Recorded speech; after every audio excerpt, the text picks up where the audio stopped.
9 डिसेंबर 2024 हाच तो दिवस ज्या दिवशी मस्साजोगचे सरपंच संतोष देशमुख यांना कराड गँगने हालाहाल करून संपवलं। याच दिवशी त्या हैवानांनी माणुसकीच्या सगळ्या मर्यादा ओलांडल्या।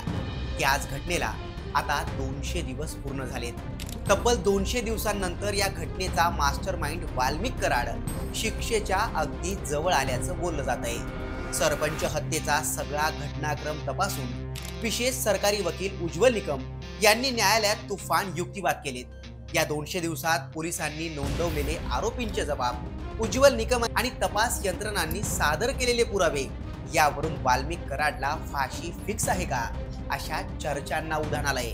आधी पोलिसांनी चार्जशीटमधून वाल्मिक कराडच सरपंच संतोष देशमुख हत्या प्रकरणाचा मास्टरमाइंड असल्याचा दावा केला।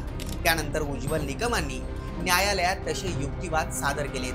विशेष म्हणजे आरोपींनीही आपल्या कबुली जबाबात ते कबूल केलंय।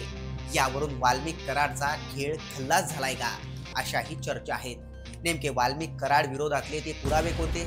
या प्रकरणात आतापर्यंत कोर्टात झालेल्या युक्तिवादातून नेमकं कुणाचं पारडं जड आहे, याचाच सविस्तर आणि सखोल आढावा घेण्यासाठी संवाद सेतूच्या YouTube चॅनलला भेट द्यायला विसरू नका।